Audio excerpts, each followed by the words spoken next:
You must have spent hours researching for the right car to buy, right? But did you do the same for your insurance? It's okay. हम हैं ना. Just visit www.dataaig.com and get your quotes in 2 clicks.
जरूर इसके uncle की कोई setting waiting होगी। Nepotism.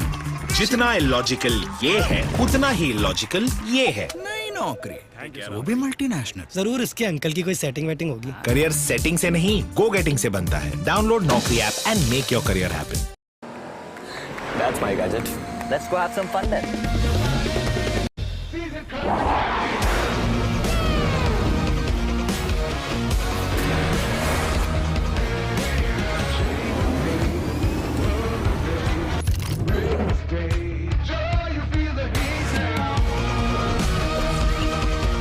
Introducing the hot and techy Brezza SCNG. Cool new SCNG tech for a cool new generation. Next session will take you to outer space, the stars, the galaxy, the planets. Whatever you see on the big screen will happen here right away. And I'd like to invite the session moderator, Mr. Raj Changappa, Group Editorial Director, Publishing India Today Group, the conversation, the space quest, and the speaker is S. Somnath, Chairman, Indian Space Research Organization. 9, 8, 7, 6, 5, 4, 3, 2, 1, 0.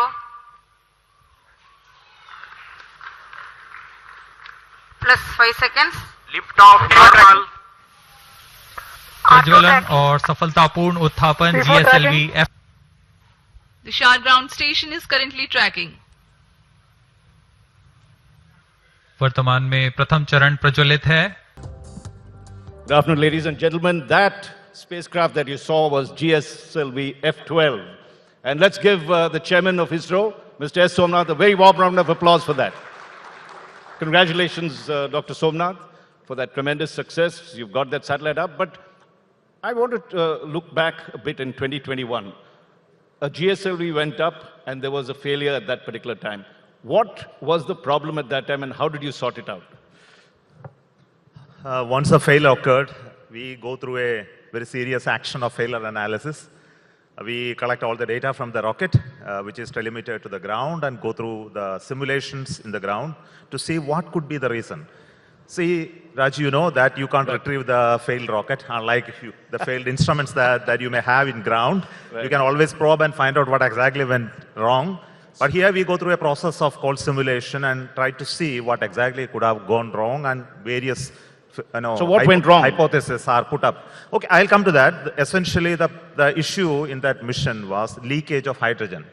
The hydrogen is there in the tank of the cryogenic stage, and at liftoff, there is a certain valve which is supposed to close. It did close, but it closed just a bit lesser than what it's supposed to be, say a few microns. It left a gap there. And through the gap, the gas was leaking slowly, very, very slowly. But by the time it was just about to get ignited, the pressure in the tank was slightly below the threshold at which the pump will have to see a pressure. Unless that pressure is not there, the pump gets into a mode called cavitation. The cavitation is a condition in which the liquid will start boiling at the end of the pump. And once it starts boiling, it cannot pump it. Its speed increases, it doesn't deliver the liquid to the engine, and the engine stops developing. And our onboard computer found out that this engine is not developing the required thrust. So as to save the mission, it is told to cut off at that point and separate the satellite. So it did that, but unfortunately the satellite is not having the velocity, it will fall into the earth. But congratulations for correcting that error that was there, fighting back, and that I think is the hallmark of Isro. It never lets itself down. And I think that's a big lesson that you learned in terms of this thing. And of course, space is unforgiving. Even out of 99.9, you could get it right, but even that 0.1 could destroy whatever mission you had. That's the challenge, and that's the beauty. So we enjoy it only because it is very risky business. And while you were there, this satellite, I gather the NAV S1 or whatever the designation you've given it, is up in orbit and working at the moment, or is approaching its geostationary We went through a process called raising the perigee to an apogee size. It was injected to an elliptical orbit of 170 kilometer by 40,000 kilometer. It has to be made 36,000 kilometers circular, and it also has to go to a precise location in its orbit, and also its inclination to the equator. So the news is everything is normal on that. Now we did all that processes. The final orbital correction is completed. It's already in the equatorial orbit, but it has to drift to reach the right place. That will happen in the next few weeks. And you're confident that will happen? Yeah. Coming to the satellite itself. Now, India has built a GPS system. This is one of the, or maybe the fifth satellite that will go and sit up there and transmit. Why did we need a GPS system like that? What, we could have used the other GPS systems that American others have. Why So do we this? have been using GPS of the US. Let us understand, Raj, that the GPS is a US installation. It's a US creation. It was originally created for the strategic need of the GPS, by the way, is all the Google stuff that you use in your car. And suddenly India has one, so just to explain, Yes, it's not a very technical It's thing. a global constellation. It's Right. there everywhere. You can see it. You can get the data in anything. But it was originally a military system. And realizing the commercial potential and the public utility, it was transferred to the civilian domain. But still, they have the civilian segment and the military segment, which the military segment, none of you are able to access. Only their military installations and equipments can access that code, which is secured.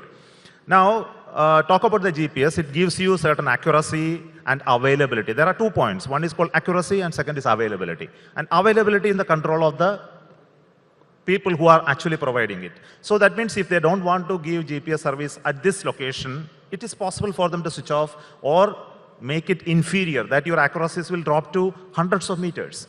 Now think of a situation that if you put GPS into any of our systems where we are doing vehicle tracking, railway monitoring, Aadhaar installations, or ship tracking, and also military equipments and devices, and the GPS is inferior at that point. In a situation which is of conflict situation, and somebody decided that it has to be inferior, then we are taken for granted. It cannot be. And we realize that it cannot be, and we need to have our own systems in case that you have a need to protect our installations and systems.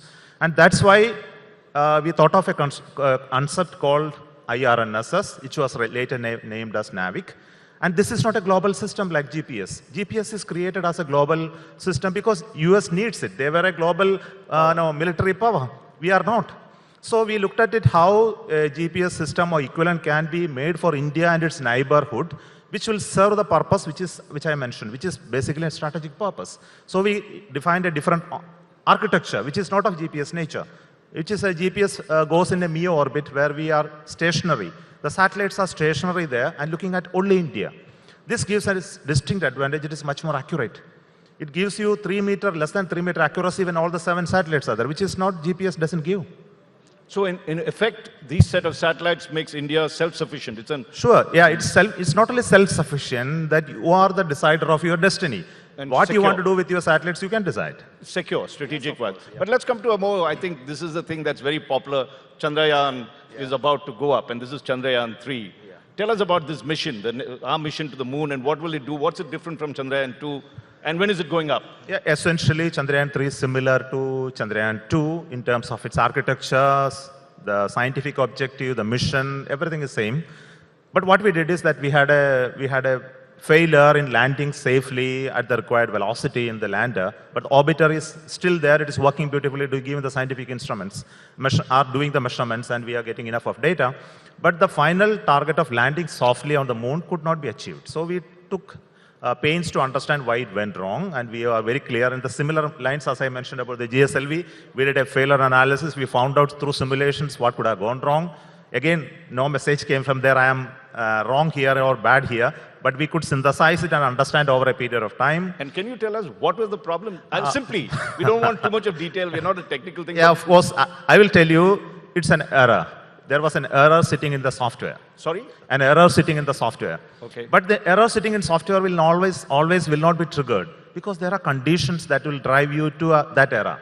Those who are in software business will know that always software even if an error is there in the software, it may not be triggering, causing a mission failure. But there are some of the situations or some of the conditions prior to that drove the system to that software error.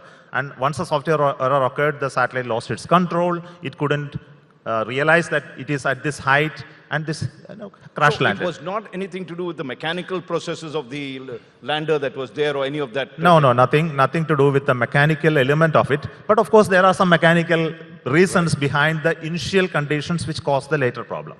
So of course, that requires a lot of complex explanation, of course. Sure. No, I mean, just of it, you have been able to overcome it. You're confident. Now, this is going up when? In July?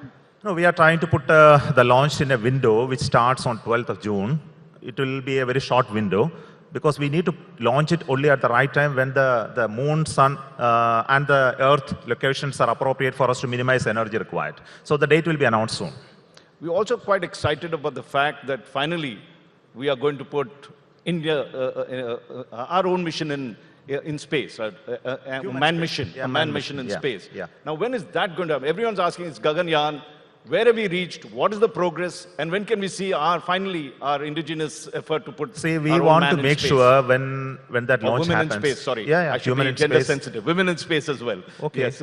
So you always say human in space. Human rather. in space, okay. Yeah. So when it happens, it must be the one in which we are very absolutely confident about its success. We have to reach that state. Of course, we know we have rockets which are flying safely. And all of you know, Raj, there can be anything that can go wrong in a rocket. And if it really goes wrong, we need to save the crew. So crew escape system must be perfected. So the first goal is to perfect the crew escape system, and we are working on it. And it will take a few missions. Right now, we have to have at least 4 missions to demonstrate the crew escape system will work when it demanded at critical junctures in the mission. Second point is that we need to do unmanned missions, robotic missions initially to prove the end-to-end capability of the design, development, communication, networking, and bringing it back, all are working properly. And that has to be repeated at least 2 times, maybe more. We'll have to see. And all of this is success-based idea. Now, if anything goes wrong here, it requires correction and further launches. So I'm not putting the date for the launch of the final human mission. It's not important at this moment. Our focus is to do what is needed to reach that point. And when it reaches the point, all of you will tell, why don't you do the human mission now? More than Isro, the nation will tell us, you are ready for it, you do it. Right. So it is my responsibility to showcase to the nation, the scientists, that we are reaching that state. Right. Otherwise, all of you will criticize me. If I take a plunge into it and cause a hardship to anybody who actually flies on the vehicle, you won't pardon me. Right. And the nation won't pardon you. And it's very important for us to do very carefully. Unless you do that carefully, this will not be sustained in India. Human lives involved. You think of a situation that there is the first mission, there is a failure and human life is lost. Do you think that we will repeat it? It will be extremely difficult for all of us to reach a situation that, yes, we will try once again. Not possible. So we have to have absolute clarity on either we go to orbit, or if you face a mission failure or any other problem, we save the crew. This has to be done. So that is the essence of the whole work. So essentially what you're doing now is there is a crew safety system, which means if there is a failure after takeoff, the crew can be ejected out, and that's what you're going to test right now. Precisely, that's one. yes. Yeah. That's the one. The second thing that you're saying next year is you will have a crew spacecraft, but there will be nobody inside it. Correct. It'll orbit so that you'll know whether it is safe. Have you also built the environment, because you need the oxygen and you have to make it human compatible? Has that also technology been achieved? Yeah, it's a difficult technology. Only very few nations have really. It's available only in 3 nations today. And we approach them for help in developing it. But the help is not that forthcoming. I think you must understand that it is not easy to get those helps. Some of them offered it, but they were telling they will take few years to develop it and at exorbitant cost. And after analyzing the merit of these offers, we decided that we are not going to depend on them. We are going to develop it on our own. And work has started. And we have reached a certain condition in which we are now integrated them and started testing it. It's a great news. But again, it's the first prototype that we have just made. So we are building our own environment. Using our own knowledge, our own skills in our industry. Wow. Yes. Yes, let's give them this thing. So that technology is very critical. They don't like to part with it. Okay. Okay. And so where have we reached in that? We've now... So we will be putting some part of it in our first unmanned mission. We will test whether the oxygen supply, the air conditioning, the water supply and removal of the humidity, the waste disposal, and oxygen, cleanliness of the air. So there are so many fire protection. All of these are built into it. I think we are trying to see that with unmanned mission it works well. Just a ABC question. Yeah. What about the spacesuit? Do we'll have our own spacesuit with the color and everything? We have our own spacesuit. It is under development. We made at least 5 different prototypes from, again, using the industrial system support available in India. But for the first mission, we purchased some spacesuits and kept in the shelf for guarantee of our crew. And we will take a decision whether to use it or not at the appropriate time. What about Indian food? Are you going to serve Indian food? Of course, only Indian food. And there are enough of industries, scientific research labs in India who is working on aerospace food. and they have developed got a lot of food. And we have brought in specialists from NASA. What will you get? Idli sambar, or what will you get? No, they won't be able to eat idli and sambar in their short duration mission. But when they are in long duration mission, they will be able to eat chicken and various other things. That's no issue for them. And all the good masalas can be put. All of them, yes. But for short missions, it will be in a different form. They will be in a pelletized tube and similar forms because they won't be in a position to move and prepare it. So the short duration missions like 1 day to 1 week missions, they will have one type of food. Whereas for long duration mission, they need to take it out of the short sleeve environment. The entire food will be of similar nature that as we eat. And what about the astronauts that are going, or what do we call some Gagannauts, as we call them here? How many have been selected, shortlisted, and are there women in that? And how many crew will actually go up finally? See, the astronaut pool is something that we need to develop over a period of time. So what we did is we have only one astronaut in India, Rakesh Sharma. Of course, he has gone in a Russian vehicle, and we have huge amount of exposure, experience from him shared with us. And he's with us while we are selecting, training the people. The only place I can look for astronaut is Indian Air Force. And they are the pilots who have the ability to withstand those type of environment. And we have picked four such pilots who are into the fighter plane. They were testing pilots, and they have joined us as astronaut trainees.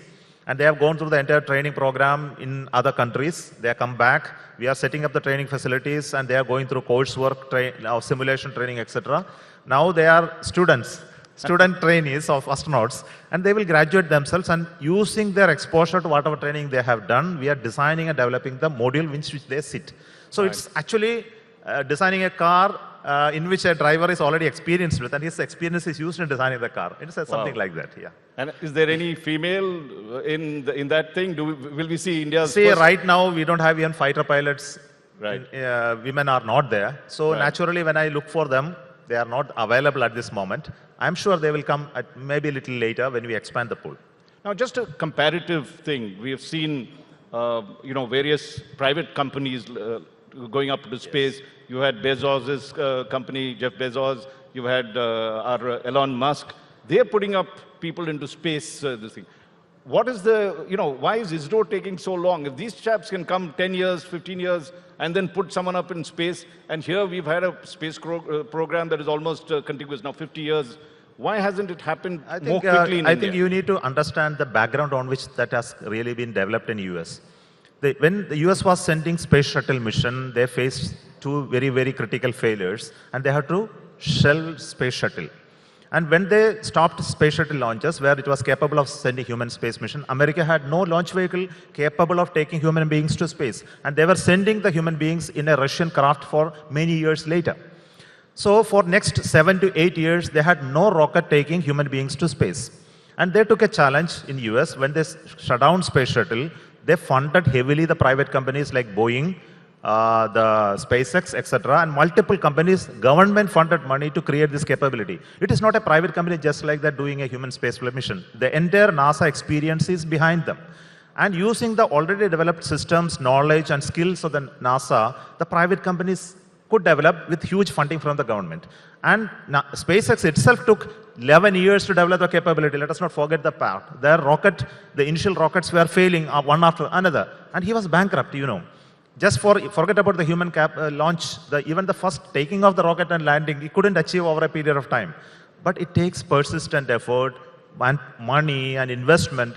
And of course, you need a good leadership, of course, to create this capability.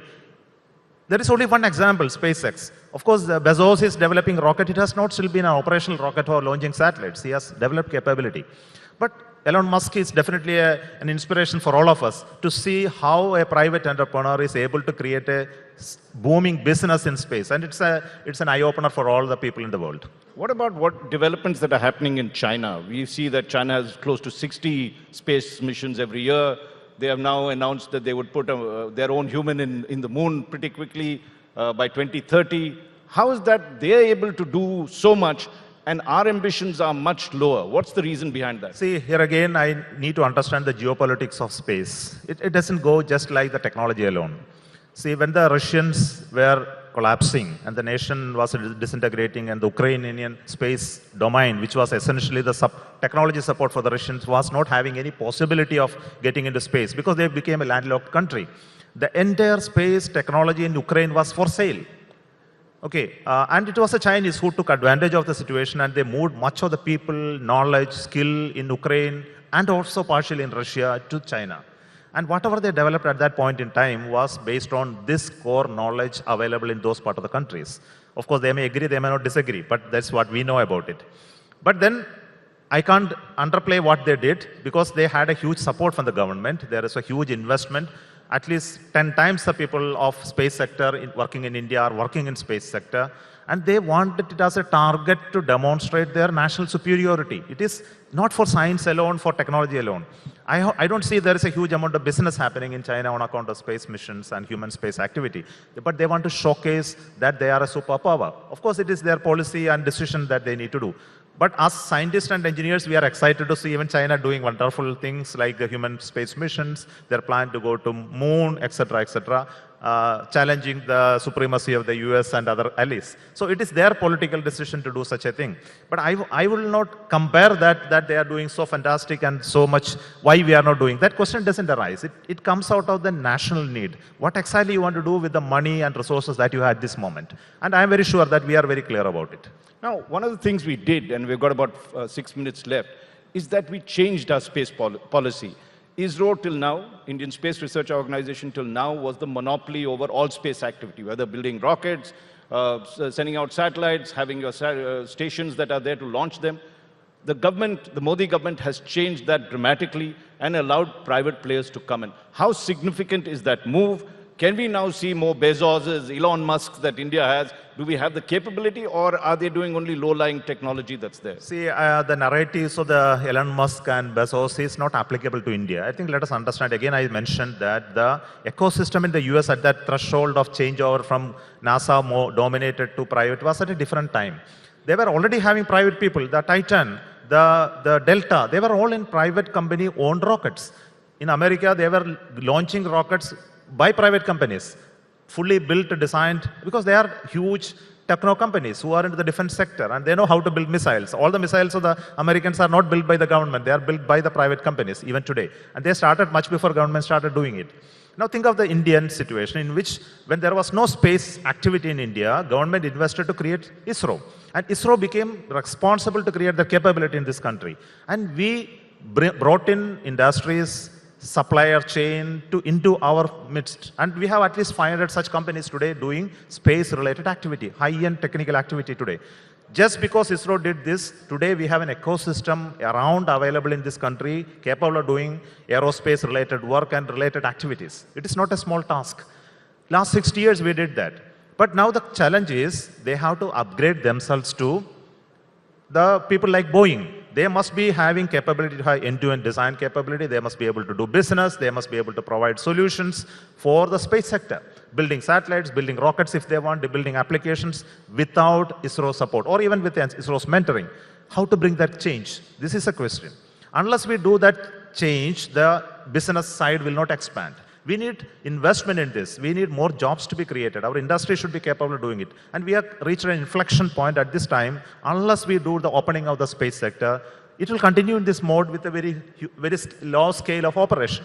So we see now the space sector is global. There is a business opportunity outside. We can build and export satellites. We can build and export applications. And we can bring in a reasonable amount of predicted revenue to this model. So that's why the space sector is opening. And will Isro, because I saw recently there was the Hyderabad startup, Skyroot, that sent up its first launcher. You have a whole range of people both in the satellite. Do you think that when it comes finally in the coming years, all your launches will start moving towards private sector? You would actually, all the needs that you all are meeting of India's private sector will now be dominated by private sector launchers and satellites? See, I won't simply use the word private sector, launches will move to private sector. There is nothing like that approach. We are encouraging private investment in space. So it will include applications, which is the 85% of the space business is in application delivery of services, which includes communication services, remote sensing services, strategic services. I believe that biggest of the business will be in that sector. Now comes building capability in terms of satellites, ground station, receiving equipment, communication equipments, which is not even there in this country. You have to bring those industries to build receiving stations, communicating network, equipments, etc., which is again 30-40% of the overall business. Now, look at the satellite building. It is hardly 15% of the overall economic scale of economy. And rockets are hardly less than 10% of the overall size of the market of the space. So the niche markets are very difficult to reach. Building rockets and launching in private is not easy because the 2-3 failures will kill a company. So what we do is we do a very calibrated approach. ISRO will support these private players who are coming into rockets, handhold them, try to develop that capability and look at what innovative things they are bringing in, not routine. So we are allowing them to take on whatever knowledge we have, give help from higher. Similar thing for satellites. But in the application domain, we don't have to do that. There is already an innovative ecosystem available and we only have to allow them to do without government control.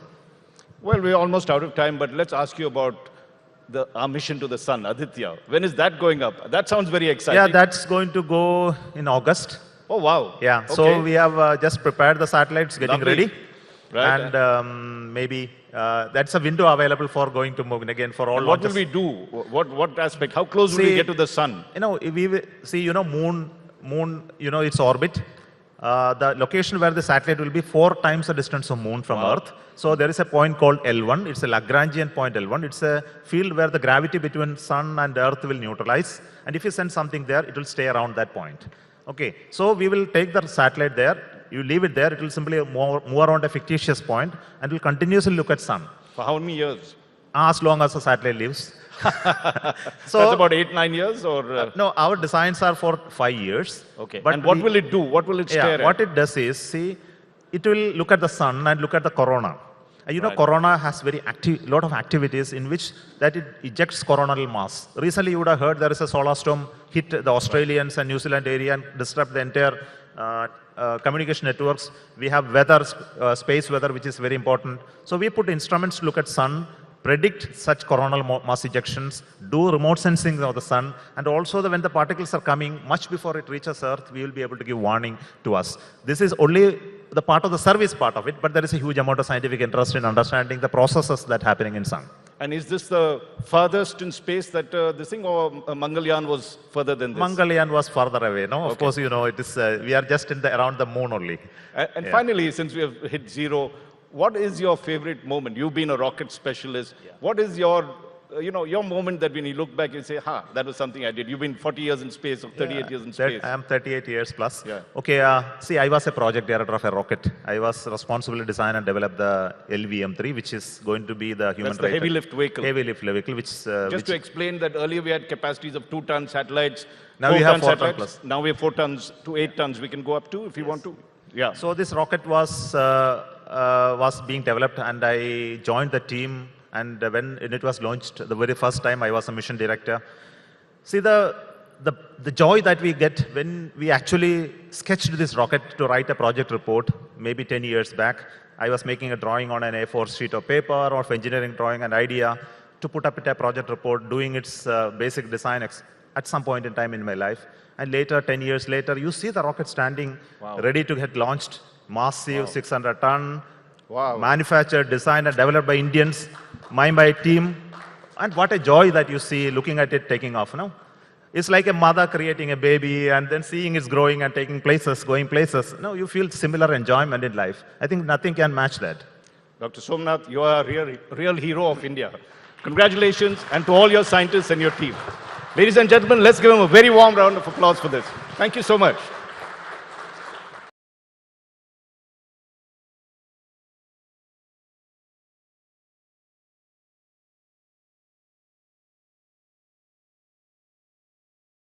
You know, he calmed us all down and basically said, look, it will sort itself out. Let, manage this situation. Geopolitics will assert itself.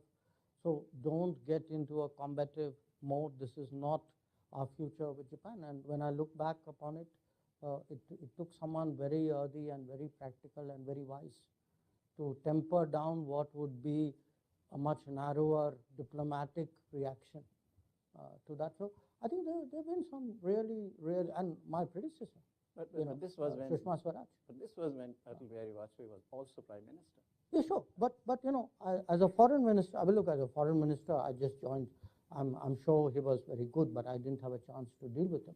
But I look at Sushma Swaraj. I worked with her minister to secretary. We made a very good team because I think she brought a lot of political experience and a certain practicality of life to what is a profession which sometimes tends to be, kind of circular, that you are arguing, with your own sort of set of people. Okay, so let me turn to now India, and as a starting point, I want to start with your fantastic book, which I had the pleasure to read. Recommended to all. It's called The India Way, and I'm sure many of you have actually read it, because I can see from the commentary on Amazon.com that it has been extremely widely read, one of the bestsellers. And my Gujarati edition just came out. Gujarati edition just came so out. bear that in mind. Okay, so we should have editions in the remaining 20 languages of India as well. No, they will be coming. By the way, the Tamil edition, Hindi edition had already come out. So okay, all right. So, all right. So in the book, I want to start with something very interesting you say in the preface, and this is the date of publication is 2020. So I take it by the time the book came out, you were already the External Affairs Minister. So this is writing as the External Affairs Minister. The minister says, "It was unsettling to discover, after 4 decades as a professional diplomat, that many of the assumptions on which we had operated were now being called into question." And later on, of course, in the book, you talk about the dogmas of Delhi and so forth and all. In what way the assumptions were coming into question? What were the Delhi dogmas that perhaps were probably the subject of this questioning? Well, if you look, we are now marking 75 years of our independence. Okay. So what we call Azadi Ka Amrit Mahotsav. And 75 years, I mean, any kind of round number or a 25, 50, 75, these are good occasions actually to reflect. Okay. Now, writing a book is also a good occasion to reflect, because it's like a self-audit. And the reason why I wrote that was because foreign policy and diplomacy is a certain, there are a certain set of people over a period of time who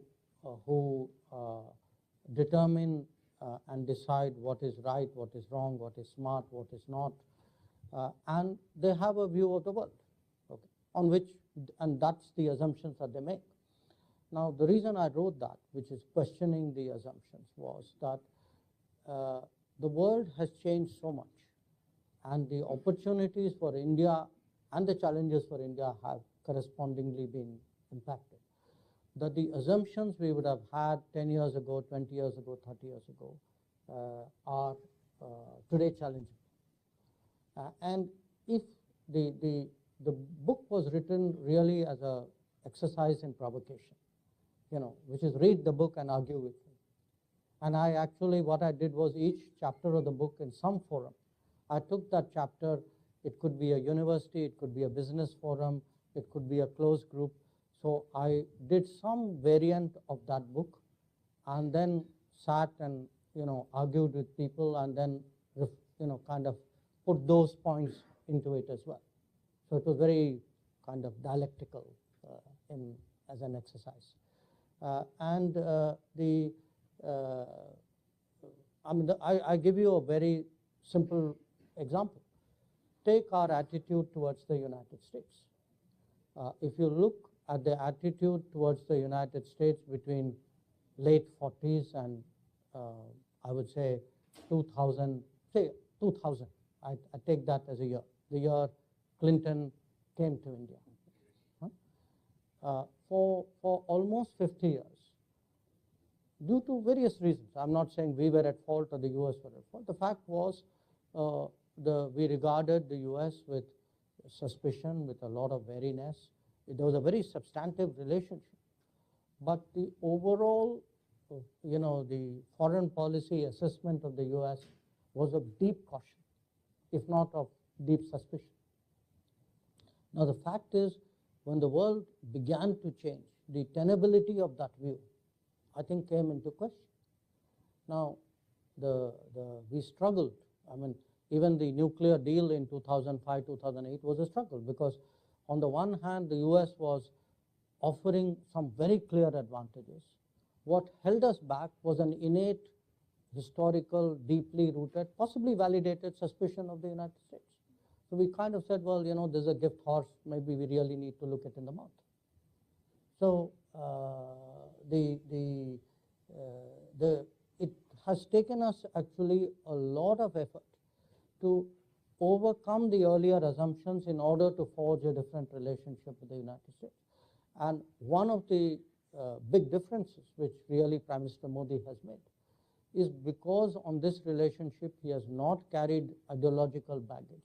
He is not a person, who's rooted in a certain worldview which makes you fundamentally distant from the US.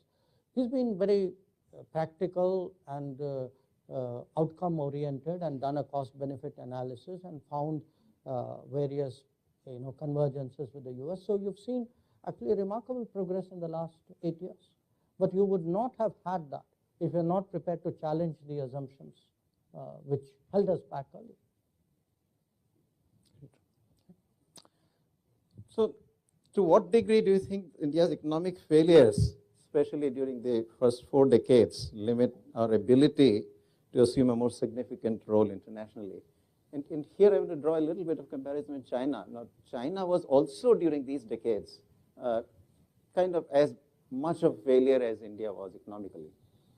Yet it seems that somehow China was able to pull its weight a little more than we were able to. That's an understatement, but yes.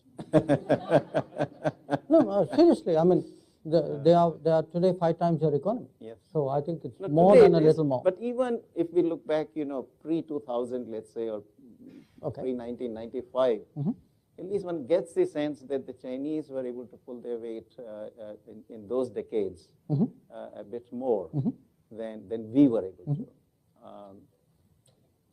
Why was there this difference, even though we were a democracy and the Chinese were obviously an authoritarian regime? Well, I've sort of addressed that in the book. I've attributed, again, this is a retrospective look free of judgment. It's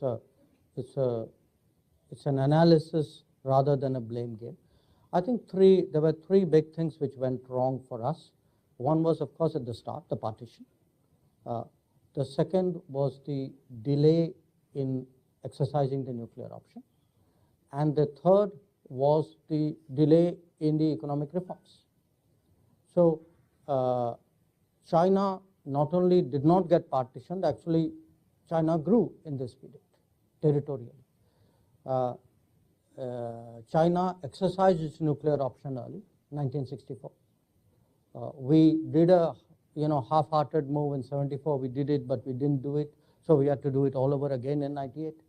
And that's, 74 was tough enough, but by the time you stretched it to 98, you actually created a big burden on yourself and also allowed Pakistan to catch up in that period. And of course, for me, the most serious was really the economic reform, because if you look, China, you can say, embarked on its economic reform pretty much after Mao died. So by 1980, 79, China was very clearly set on a course of economic reform. It took us another decade plus. But there's a very big difference also. Here's the paradox. Precisely because China, in a sense, was during the Cultural Revolution period, the Great Leap Forward Cultural Revolution period, China pretty much it did itself so much economic damage during that period that there were no vested interests left by the time the late 70s came, who bitterly opposed those reforms. So in a sense, once the Chinese leadership said we are going down this path, because they were in a worse situation than they were, it was easier for them and more decisive for them to go down that path. In our case, we delayed it by a decade plus. Then there were interests which kind of continued that debate and slowed down that reform. So we never had that sort of clean slate ability to progress with China. So it's not just China had a head start of a decade. China also had a pathway which was much more obstacle-free than it was for us. And then I would argue, in many ways, China had a better strategy. Because to me, it's not just that we did 1991, 92 and said, okay, now great, we are launched. I do believe, and I think you and I don't entirely agree on this aspect of it, that our model of globalized, of embracing the world was deeply flawed. We did not build our domestic supply chains, we did not support our small and medium industries. We thought the world economy would be fair to us, and therefore the more we exposed ourselves to the global economy, the more we would progress, we would become competitive. I think the reality was that the world economy was full of players who were not market economies, who gamed the world trading rules, who actually, in a sense, used their practices to fundamentally disadvantage our businesses. So we are one of the few economies where our own companies do not get a level playing field. So late start, no clean pathway, a lot of domestic lack of support, not the right vision. I think these were all factors. And I think today, correcting that, I mean, to me, the Atmanirbhar Bharat is not a slogan. It is actually a corrective of a flawed model of globalization that we pursued for more than 2 decades, and I think which has not served our country well. I think you're right. We will disagree on the second part of it. But let me emphasize on the first part. I think that I completely agree that very spot on. That the way I put it to my students in the classroom is that, socialism and democracy interacted very differently than socialism and authoritarianism did in China.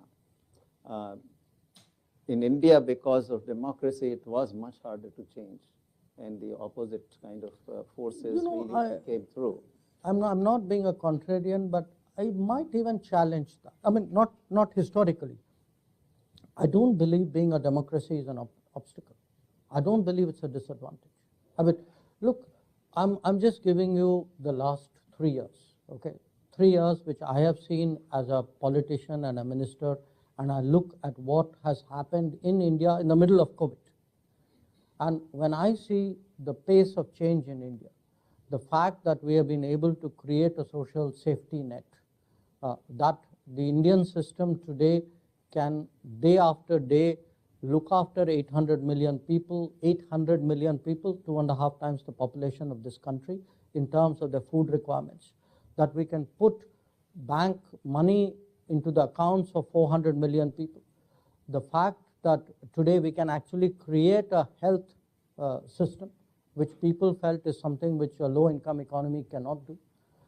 The fact that we built 25 million houses, and if you take average size of 4.8 as a family size in India, that means you really given houses, home ownership to 100 million people. And all of this is done in a democracy.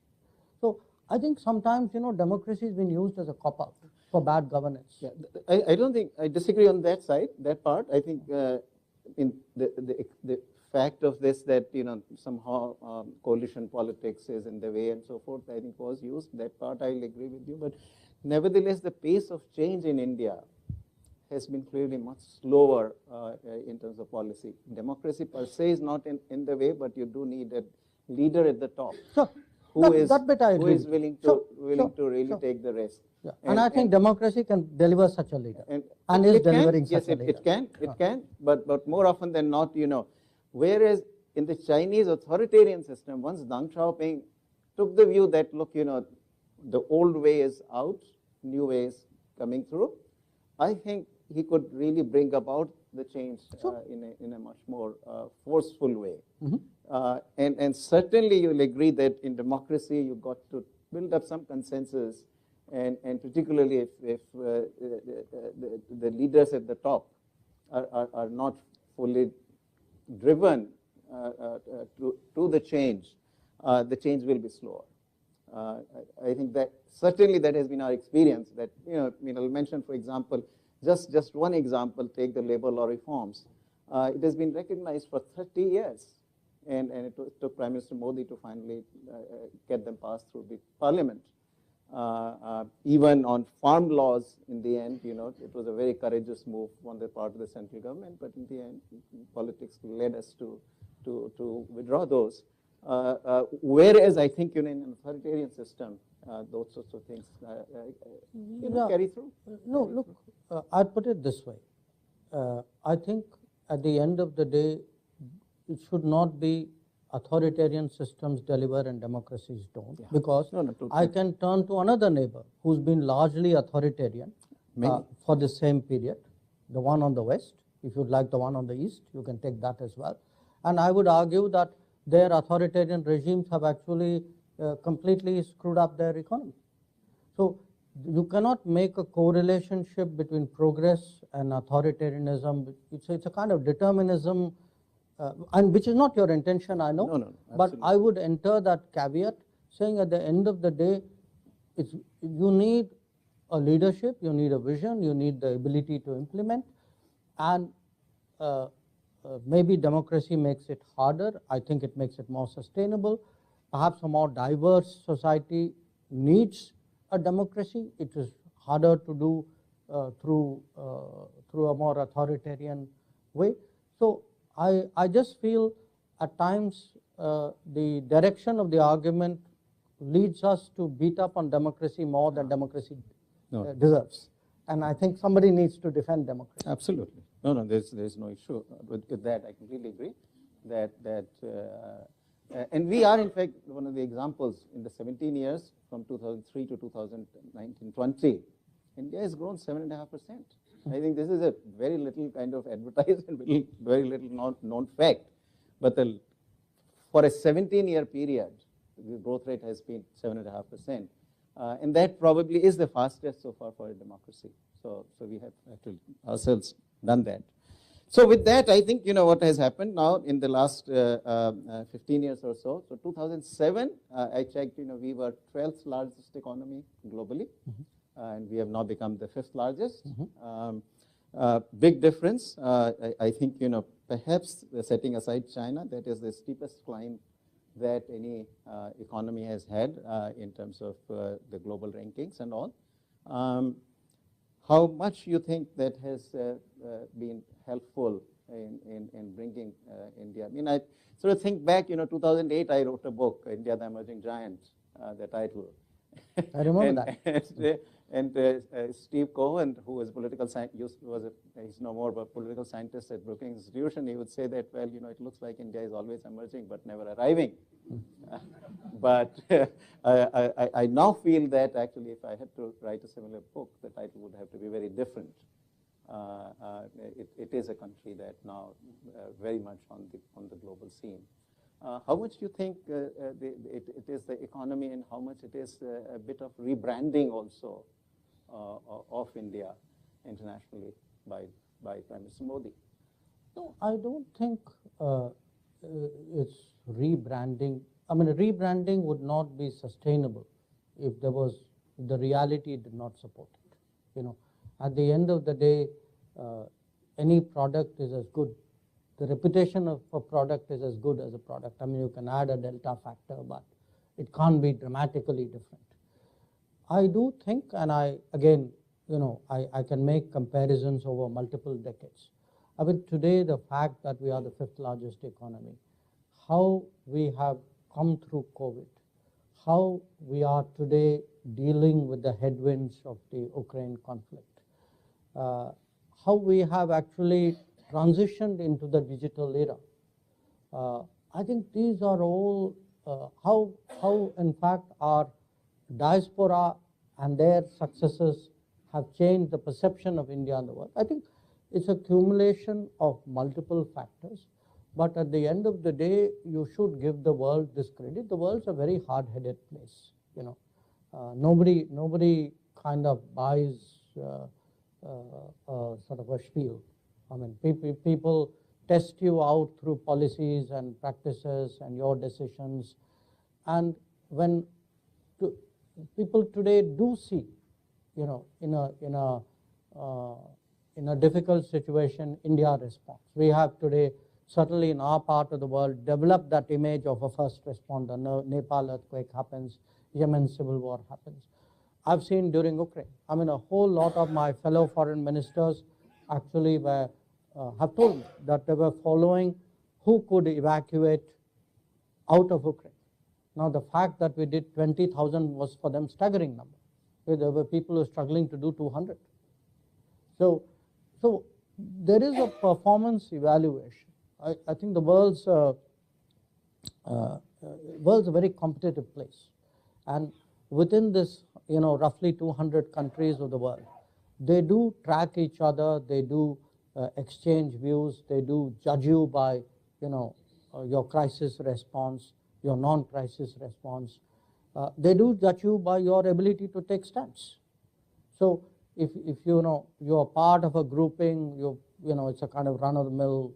Okay, you are one more of a herd, versus your ability to stand your ground or to say, well, you know, I think this is what should be or should not be. I think all those things matter, and definitely I would say compared to where we were earlier as a foreign minister, it is a huge advantage for me to represent a country which is in a much stronger position than it has ever been.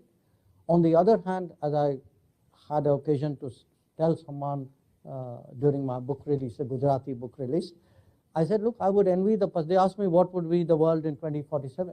So I said, I have no idea, but I envy the person who would have my job in 2047. So because, you know, I can see the trajectory, and the world respects that. So at the end of the day, it's a mix, but finally the economics is key. I mean, if you ask me in all of this, nuclear matters enormously, but if you tell me, okay, out of all the variables, pick one. If you had a chance to, a wishing wand, saying one domain you really want to put everything into it, no question, I would put it into the economics. So the way the economic situation looks to me, the person in 2047 may not have to envy you too much, because a lot of this will happen in the next 6 or 7 years. And let me just give you the background of why I said this. I think, well, today we are already 5th largest. A lot of restructuring has happened in the last 2 or 3 years in the economy. The way it looks, I mean, that's an area I sort of know and understand well. And the way it looks to me is that the kind of restructuring that had happened during the last few years of Prime Minister Vajpayee, with a massive kind of macroeconomic reforms, the recapitalization of the banks, and you know, and that led to this massive investment cycle, which really carried the economy ultimately to about 8% plus growth for several years. I think something very similar to me, you know, we'll see how it unfolds, and I may prove wrong, but something very similar is underway currently. First, the restructuring has happened. You begin to see the signs now, you know, the kind of recovery that we have seen in this last quarter, for which the data came. The economy jumped 13.5%. It comes on a low base, but still 13.5% in a quarter is quite unprecedented. Unemployment figures actually completely reinforce that. India now at last putting out the unemployment figures at fairly fast pace and in a timely fashion. So we have unemployment rate, urban unemployment rate for the quarter, same quarter, which is the second quarter of 2022. It is the lowest actually since 2017-18, when this periodic labor force survey got started. Investment rate during that quarter is about 34.5% of the GDP, quite unprecedented in the last about 15, 20 years. So all the indicators I see suggest to me that now the economy is really about to take off. My calculation is that it will take another 6, maybe 7 years for India to actually get to the third largest economy. At that point, you know, of the 3 largest economies, 2 largest will be developing countries. 3 out of 4 largest economies will be in Asia. So it seems to me that, you know, what you are perhaps thinking might happen in 2047 is not very far away. It is going to happen, at least economically. And that's where I want to sort of get your comments on, you know, how you see this is going to impact, because you will still be the External Affairs Minister at the time.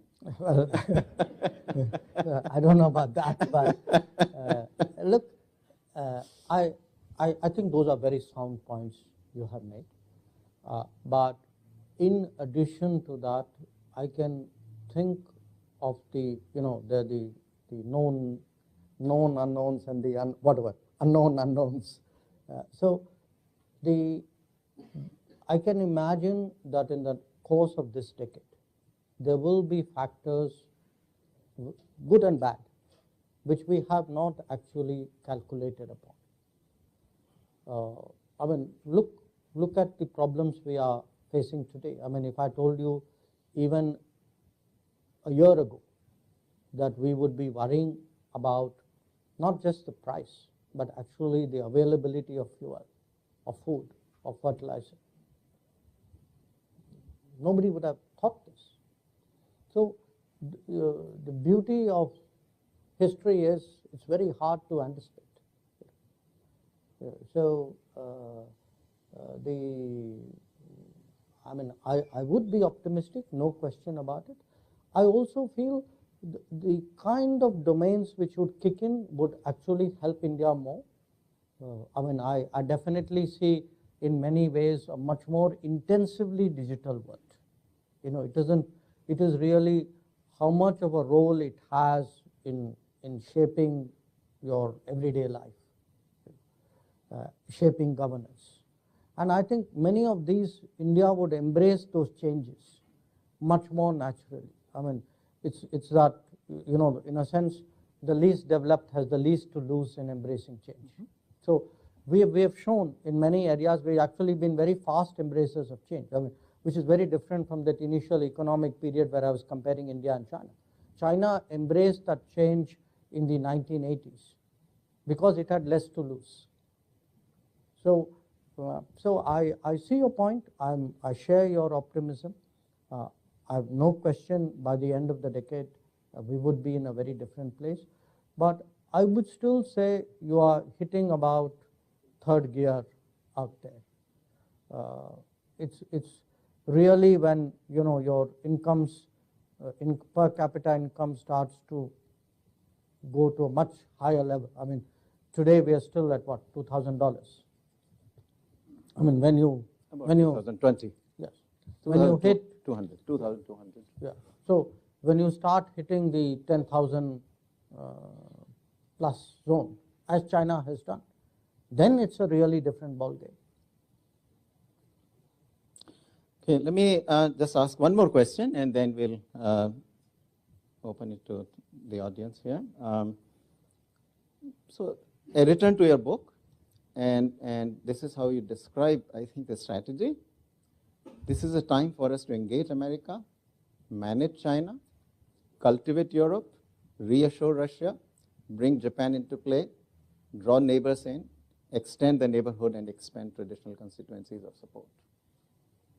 That's exactly what I'm doing. That's in essence what we've been doing. You know, mind you, it's not been easy. I mean, managing China hasn't been easy. Reassuring Russia hasn't been easy. Getting Japan into play hasn't been easy. So, you know, those are the natural challenges of a changing world. But I was trying for a kind of a lay reader really to sum up the multiple directions which we would have to address in different ways. So, life diplomacy is not linear, it's not unifocal. It's also not a zero-sum game. I mean, it's sometimes people think if this relationship is moving better, that means that relationship must be worse. That need not be the case. I mean, I think a lot of that depends on our strategy and our skills. So the thrust of what I was projecting was a kind of a development along multiple axes towards multiple centers, multiple poles, multiple regions. And that requires an enormous dexterity. That it's like having multiple balls up in the air and you've got to keep it going. And, well, I'm really getting into mixed metaphors, but it's like a high trapeze act with multiple balls in the air. And, you've got to keep getting better and better at it if you really want to progress. And in an interesting way, I would suggest that this year has been a demonstration of it. That, we have had challenges in the Indo-Pacific. We've had challenges in Eurasia. We have tried to kind of effectively address both. We are today seen even more strongly than before as speaking up for the interests of the global South. But we are also seen as actually a deeply democratic power which has underlined the values, the relevance of democracy, which looks today as in the digital domain at the importance of trust and transparency. We are also seen as a additional engine of growth which is trying to make supply chains more reliable and resilient. So you have like multiple roles, multiple targets, multiple relationships, and it's like a it's like a 360 which you got to keep doing. Perfect. Okay, so we'll open up. Just one thing before all of you raise your hands. I really want to give first chance to the Columbia students and faculty. So please, especially if you're from media, don't try to be the first. Just hold your questions. You get chances to ask these questions to the minister in many different forums. So students, all right? Okay, let's come here. Yes. There is microphone. So.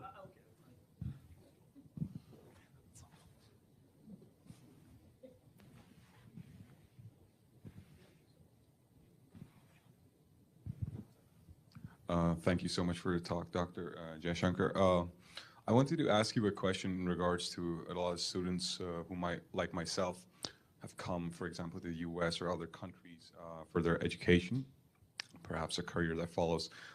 So we come to a point in our lives where we've had to face this very difficult decision that sometimes we end up being citizens of the countries that we've studied and worked at. In India, currently, a dual citizenship, it does not allow that. So I know there's been some talk of changing that, but nothing substantive yet. So could you shed some light on like what is the reason that students like us have to leave our home countries like in an official way and for like leave our passport, which I personally do not want to do. I'm sure a lot of people don't. So could you tell us like if that is going to change anytime soon, or what is the thought process behind not giving dual citizenship? Thank you so much. Can we take two more questions?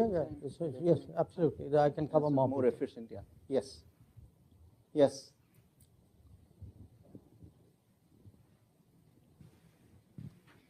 Vivek, there is one extra microphone we can pick up from there, and maybe somebody can help us. मंत्री doctor Jaishankar जी नमस्ते। मेरा नाम संजीत और मैं यहाँ सिपा में master कर रहा हूँ और मैं प्रोफेसर अरविंद जी का क्लासमेट भी रहता था। और ठीक है अगस्त में आपने तो एशिया सोसाइटी संस्थान के शुभारंभ के अवसर पर आपने टिप्पणी की कि अपने चीन भारत संबंध और एशिया सेंटर में जोर दिया और आपने कहा कि मैनेजमेंट ऑफ कॉन्ट्रडिक्शंस बहुत ज़रूरी है, पर आपने भी कहा कि क्वोट अच्छा है क्योंकि तो क्रॉस रीजनल कॉर्पोरेशन के लिए, लेकिन लोग मानते हैं कि क्वोट चीन के विरुद्ध करते हैं, इसलिए तो ये कॉन्ट्रडिक्ट आप कैसे संभालेंगे और क्वोट की दृष्टिकोण से भारत का नॉन अलाइंड ट्रेडिशंस हम कैसे समझें as a international affair student? धन्यवाद. Okay, we'll take one